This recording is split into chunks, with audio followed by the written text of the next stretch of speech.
Mga idolo, paano ko sabihin ko sa iyo na ang pinaka-dominante na player sa NBA ngayong henerasyon ay nagpapatrade na?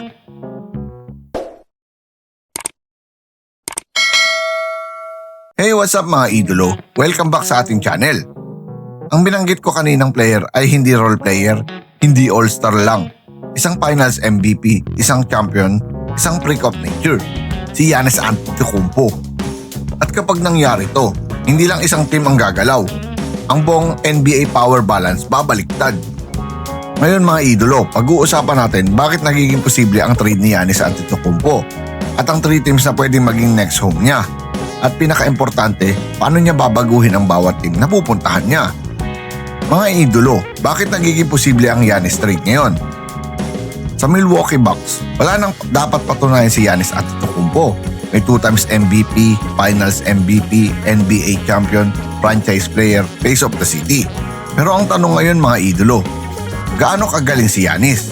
Mali, ang tanong ay, sapat pa ba ang Bucks para sa championship level ngayon? Sa East, nandyan ang Boston Celtics, stock team, deep at young. Philadelphia 76ers na laging agresibo sa trades. At Miami Heat na kahit sino ang roster, playoff ready.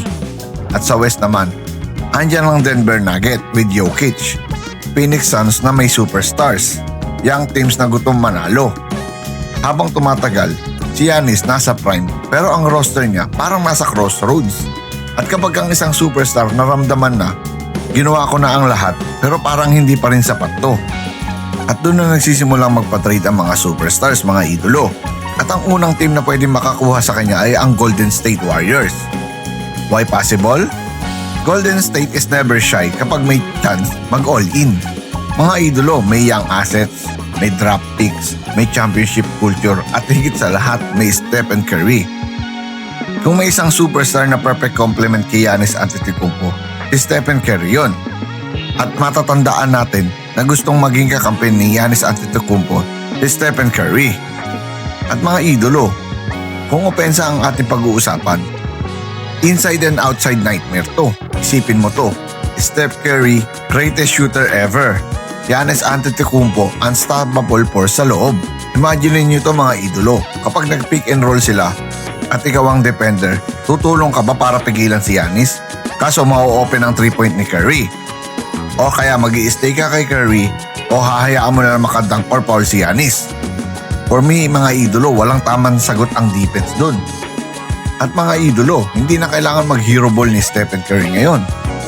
Hindi na kailangan mag-bulldoze si Giannis every play. At mga idolo, basketball IQ plus physical dominance equals championship formula.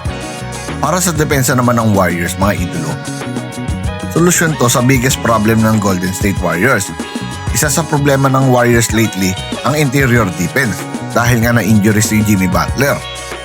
Pagdating ni Giannis Antetokounmpo, siya ang magiging rim protector, siya ang magiging help defender, siya ang magiging pass break initiator.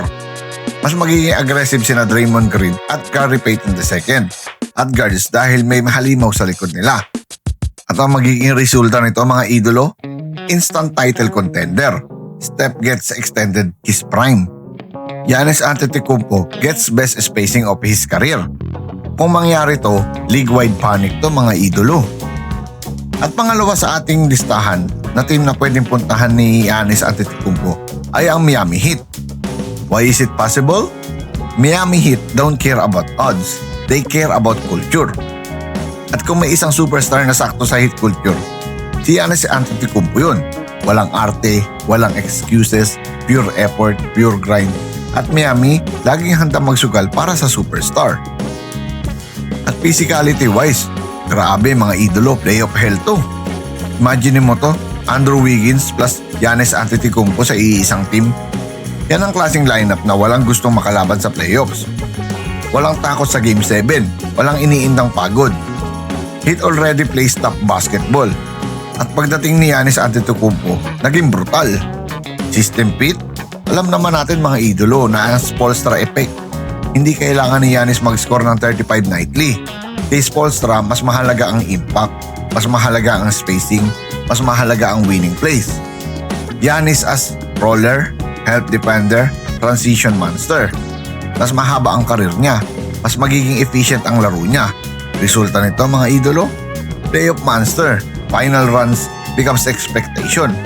Miami becomes pinakadelikadong team sa East. Hindi flashy pero nakakatakot mga idolo. At ang pangatlong team na pwedeng mapuntahan ni Giannis ay ang New York Knicks. Why possible? New York has draft picks, young core, cap flexibility, at pinaka-importante, need ng legit superstar. At si Giannis Antetokounmpo kayang dalhin ng pressure, kayang maging face of the league, kayang buhayin ang basketball capital ng mundo. Mga idolo, identity change to para sa New York Knicks, from good to great. Knicks ngayon solid, competitive, pero kulang. Pagdating ni Giannis, instant alpha, instant leader, instant respect. From maganda ang future to delikado to sa playoffs. Defense plus transition dominance. Grabe, Knicks already defend well. Giannis Antetokounmpo makes it elite, pass, punishing. Every stop equals pass break. Every rebound equals automatic pressure. At sa Madison Square Garden, chaos, noise, energy at legacy. Resulta, New York Knicks back to relevance. East becomes deeper. Giannis becomes global icon. Basketball is better kapag malakas ang New York. For me mga idolo, kahit saan man mapunta si Giannis Antetokounmpo, isang bagay ang sigurado. Hindi lang siya lilipat ng team, babaguhin niya ang direksyon ng liga. At kung sa Warriors siya mapunta, championship window extended agad. At kung sa Heat naman, playoff nightmare nito mga idolo. At sa New York Knicks, basketball revival ang mangyayari. Hindi ito basta trade rumors. Giannis Antetokounmpo mismo ang humihingi ng trade. At isa to sa mga moves na pwede magdikta kung sino ang susunod na kampiyon ng NBA. At ikaw idolo, saang team mo gusto makita si Giannis Antetokounmpo? I-comment mo naman sa baba at ating babasahin.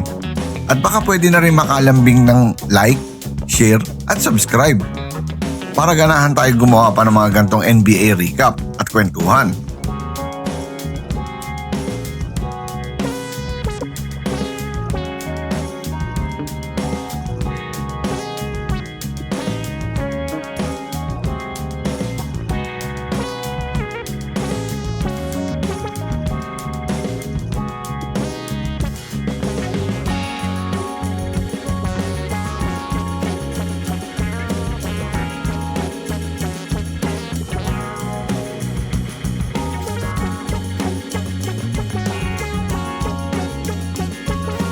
Once again, this is your Spotlight and Sports. Maraming salamat mga ka-sports.